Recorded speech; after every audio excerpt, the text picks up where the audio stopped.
Good morning po mga kabayan, isang mapagpalang umaga po sa lahat sa ating mga kabayan dyan, sa ating mga kabayan sa ibang bansa, mga OFW mga kabayan. Naway samahan niyo po si Porca Studio sa ating latest update rito po sa SLEX TR4 South Luzon Expressway Toll Road 4 mga kabayan, dito sa portion ng Package C at Package A. So ngayon mga kabayan, dito po tayo ngayon unahin natin pag-update. Ito po yung portion ng Package C, no? Sa may Barangay Solidad, San Pablo City, Laguna. Na kung saan ay paspasan na po rito ang paggawa. Okay, samahan niyo po si Porca Studio mga kabayan, no? Please like, share at subscribe po tayo sa ating YouTube channel. Napakalaking tulong na po yan ni Porca Studio mga kabayan. At huwag po tayo mag-skip sa ads, ano? Maraming salamat. At isang maulang araw dito po sa Barangay Solidad, San Pablo City, Laguna.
Yan po mga kabayan, kitang-kita na po natin yung mismong tulay na gagawin rito sa boundary ng Barangay Solidad at Barangay San Miguel, San Pablo City, Laguna.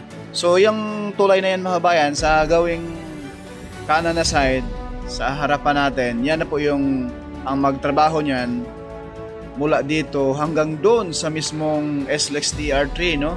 Ang magtrabaho niyan yung mismong gym ko. At rito paharap sa atin, yan po ay Santa Clara hanggang doon sa Tiaong, Quezon. So ipakita ko po sa inyo dito mga bayan ang napakagandang view rito at napakaraming puno rito po sa San Pablo City, Laguna. Kung masisilayan ninyo mga bayan, yung mga puno na yan ay kadalasan po yan mga bayan, mga rambutan, lanchones, no? Dahil ang San Pablo City, Laguna mga bayan ay talaga namang napakayaman sa mga prutas, no? Mga vegetable, no? At puno ng niyog, grabe ang dami. Kaya sana po ay, dahil ito po ay may expressway na, sana po ay ma-preserve po ito ng local government, no? Itong mga puno katabi lang mismo ng SLEX TR4.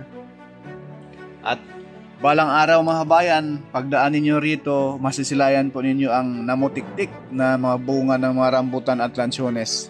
Talagang nakakaaliw po tingnan. At sa ating kamera ngayon, pabalik po ito roon sa mismong Barangay Santa Maria, San Pablo City, Laguna. Itong service road na iyan, ang pakaliwa papuntang San Pablo City, no? Proper sa may Maharlika Highway. Itong pakanan papunta po doon sa mismong Barangay Santa Maria at mismong ang Barangay Solidad sa kaliwa na banda, no? Pero rito sa area, sakop po ito ng Barangay Solidad. Ayan po yung portion na yun mga kabayan. Medyo maulan po ang panahon at parating na po ang bagyong si Christine, no? Araw Martes pa ngayon, pero talagang iba na yung panahon. Ay masisilayan po natin dyan sa baba ay ang dami ng tubig, oh. Yan, dahil panaka-naka na po ang ulan, no? Sana po ay wala pong mapinsala, no? Walang buhay na malagas sa parating na kalamidad. Nawa ipagdasal din po natin mga bayan. Ayan po, masasalayan natin yung tulay din po ang gagawin dyan sa unahan mga kabayan. Dahil yung kalsada na patawid riyan ay yan po yung Alamino San Pablo Bypass Road. So ngayon, lipat po tayo rin sa package A. Ito na po yung portion ng Barangay Simsim, Calambas City, Laguna.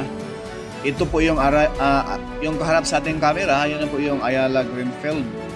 Na rito po ay nagkasundo na po ang SLEX, si Ramon at ang Ayala na magkakaroon po ng interchange ang Ayala Greenfield dito po sa SLEX TR3, ay maganda rin po yan mga bayan na balita dahil mapabilis na po ang pagpasok sa expressway, lalo na po din sa barangay dito sa may Santo Tomas area mga bayan. Matraffic na rin po, kayo po ay papuntang Pansol, no? Maliligo kayo, mapabilis na rin po ang pagpasok niyo sa expressway at pag-exit, no? At yan po sa ating baba, masisilayan natin yung mga dambuhalang girder. Anytime yan, pwede na po yung ilatag rito sa kahabaan ng SLEX TR3, no? Patawid dahil magkakaroon ng tulay nga arinit rito.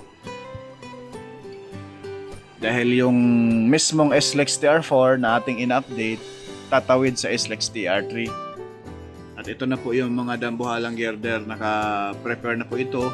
Once na matanggal na po, pag buhusan na po iyang mismong poste dyan sa kalagitnaan ng SLEX TR3.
Ayan mga kabayan, dyan po ilalagay yung tulay. Yan sa area na yan.